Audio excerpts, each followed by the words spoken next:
फरमाया आप रात को इनके लिए क्यों नहीं निकलते? फरमाया मैंने दिन इनके लिए मुकर्रर की है, रात अपने रब से मुनाजात के लिए मुकर्रर की है, मैं इस वजह से नहीं निकलता। फरमाया बेहोशी की उतारी होती है। फरमाया मैंने खुबैब बिन अदी को देखा जिन पर कुफार जुल्म कर रहे थे, उसी वक़्त मैंने उनको बचाया नहीं, उनके उस जुल्म को याद कर मैं रोता हूँ। इस वजह से हज़रत सैयदना उमर फ़ारूक ने हाथ उठाए, फरमाया या अल्लाह तेरा लाख लाख शुक्र है मुझे इन जैसा गवर्नर मिला है। जब इस्लामी तर्ज सियासत थी तो ये आलम था गवर्नर का, ये आलम था अदालत का। सैयदना अली अल मुर्तज़ा शेर खुदा अमीर उल मोमिनीन तशरीफ़ फरमा है, आपका ज़र्रा गुम हो गया, आपने देखा एक यहूदी के पास है, आपने फरमाया उसी वक़्त जो काज़ी शुरैत था उनको फरमाया कि ये ज़र्रा मेरा है और इसके ये मेरे इनसे गुम हुआ है या चोरी हुआ है। उस काजी ने फरमाया आ जाओ अपना फैसला सुन, अपना दावा दायर करो। यहूदी को भी बुलाया, जब सामने हो गए काजी शुरैह ने कहा मैं बिल्कुल यकीन करता हूँ, हल्फन कह रहा हूँ ये ज़रा आप ही का है, मगर ये अदालत है, यहाँ पर इंसाफ इस तरीके से होगा कि आप गवाह पेश करेंगे।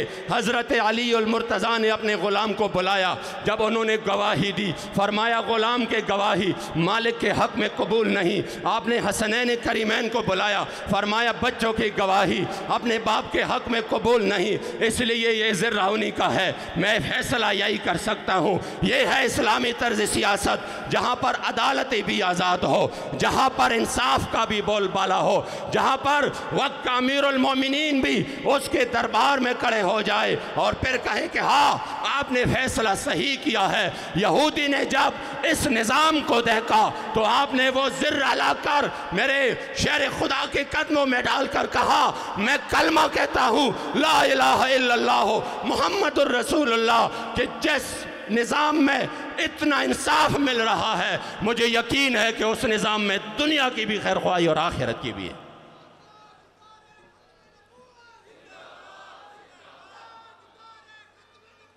इसलिए ये हम हुज़ूर अमीरुल मुजाहिदीन का एहसान कभी नहीं भूलेंगे कि आपने इस कौम को वो सोच दिया कि आपने कहा कि अगर बतौर मज़हब सिर्फ़ आपने ये करना है, नमाज रोज़ा ज़कात हज जितने भी मामूलात है, अगर ये इस्लाम है तो फिर सैयदना इमाम हुसैन करबलाए मौला के मैदान में क्यों गए, फिर अपनी पूरी ख़ानदान की कुर्बानी क्यों दी। इसलिए आपने इस कौम को ये जहन दिया।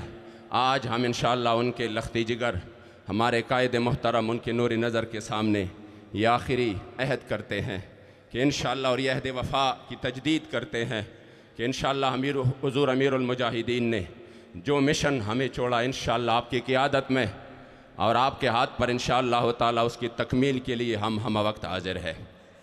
हमारी जान चली जाए तो चले जाए, उसकी कोई हैसियत नहीं है इस मिशन के सामने। मिशन पर समझौता इंशाअल्लाह कभी नहीं होगा। हम सब ने आज़म करना है कि इंशाअल्लाह हम हुजूर के दीन के लिए, फिर हमारी खुशकिस्मती है कि कायद भी हमें वो मिला है। मैं सिर्फ़ आखिरी बात करूँगा कि आपने मुझे एक ख़बर दी और वो ये थी, मुझे कहा कि अगर हमारे पड़ोस मुल्क में जिन पर जुल्म और तशद्दुद के पहाड़ तोड़े गए, 20 साल जिन्होंने ग्वांतानामो बे जेल में जानवरों की तरह गुजारे, उनको इस तरीके से रखा गया जैसे जानवरों को रखा जाता है। दुनिया की कोई जुल्म की कोई हद होती है, वो सब पहाड़ उन पर टूटे, मगर इस्लाम की ताकत से फिर भी वो मैदान में है और इस तरीके से मैदान में है कि पूरे आलम कुफ्र शिकस्त खा चुका है। जो जुमला मैं आपको बताना चाहता हूँ वो ये है, लोग कहते हैं ना ये अपनी रिहाई के लिए उन्होंने ये किया, उन्होंने वो किया। खुदा की कसम मैं इसका गवाह हूँ, मैं इसका गवाह हूँ कि आपने एक जो आयत करीमा फरमाया था ला तहज़न इन्नल्लाह माना, कि कोई परेशानी नहीं है, रब्बुल आलमीन हमारे साथ है, ताकतें तुम्हारी हैं पर खुदा हमारा है, और अक्स पर न इतराओ आईना हमारा है। और दूसरा जो लफ्ज़ था वो ये था कि कम अज़ कम अमीनी साहब हम 20 साल तो सब्र कर ले, हम 20 साल तो ये सख्तियाँ और तकालीफ तो बर्दाश्त कर ले, उसके बाद फिर कोई गिला शिकवा तो बने। आप वो राहे अजीमत के मुसाफिर है और वो कायद है अजीमत के। आपके अल्हम्दुलिल्लाह मिसाल ये है, पूरे जेल भी गवाही देगा हुजूर के ग़ुलाम भी गवाही देंगे और खुदा की कसम मुखालिफीन भी गवाही देंगे। मुवाफ़िकीन तो वैसी भी गवाही दे रहे हैं कि इंशाअल्लाह हुजूर अमीरुल मुजाहिदीन ने जो हमें कायदे दिया है, लोग कहते हैं ये बिक जाएंगे, ये करेंगे, वो करेंगे। मैंने कहा जब इनके सामने सब कुछ रख दिया गया, ये सब कुछ ले लो जिसमें सब कुछ था दुनियावी लिहाज से, तब भी आपने फरमाया कि ना ना, जाकर अपने बड़े से कहना कि 1450 साल बाद भी पाकिस्तान में हुजूर के वो गुलाम रहते हैं जो पूरी दुनिया की ताकतें मिलकर न उनको झुका सकते हैं, न उनको खरीद सकते हैं और ना ही उनको डरा सकते हैं।